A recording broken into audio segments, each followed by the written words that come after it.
청년의 여러분 안녕하십니까? 6월 1일 월요일 아침이고요. 오늘 여러분과 나눌 하나님 말씀은 신명기 27장 1절부터 10절입니다. 오늘도 이 말씀과 함께 활기찬 하루 그리고 활기찬 한 달의 시작이 될 수 있기를 바랍니다. 먼저 오늘 본문의 핵심 구절들입니다. 5절 또 거기서 내 하나님 여호와를 위하여 제단 곧 돌단을 쌓되 그것에 쇠 연장을 대지 말지니라. 7절 또 화목제를 드리고 거기에서 먹으며 내 하나님 여호와 앞에 즐거워하라. 여러분 얼핏 보면 이상한 것이 없어 보이지만 두 가지 측면에서 굉장히 독특합니다. 첫째는 쇠 연장을 대지 않은 다듬지 않은 돌로 제단을 쌓는 것입니다. 이는 가나안 땅에 살고 있는 백성들과 다른 방식의 제단 쌓기였습니다.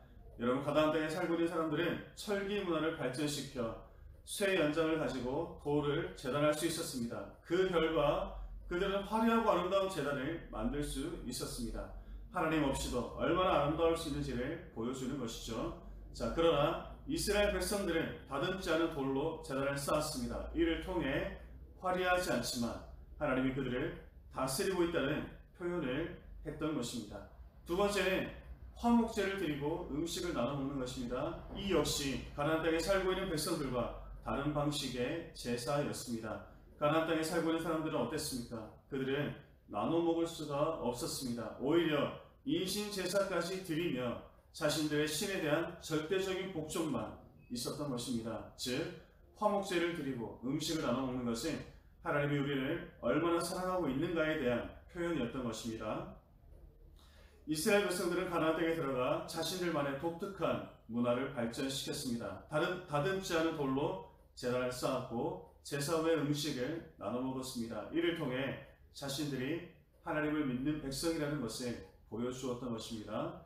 여러분 이는 우리도 마찬가지입니다. 우리도 예수님을 믿고 세상과 다른 모습을 보여주어야 한다는 것입니다. 예수님 믿는 우리만의 독특한 문화가 있어야 한다는 것입니다.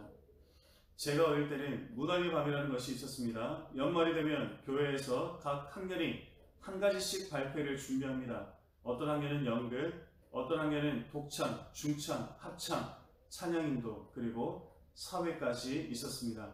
그렇게 한 해의 마무리를 시끄럽게 했던 기억이 납니다.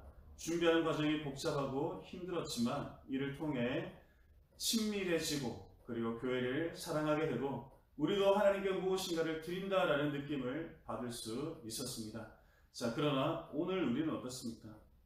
세상과 우리 사이 다른 점이 없어지고 있습니다. 아니, 우리가 세상의 문화를 따라가는 형국이지 않습니까? 어느 순간 교회의 문화는 사라지고 세상의 문화만 남아있는 것 같습니다.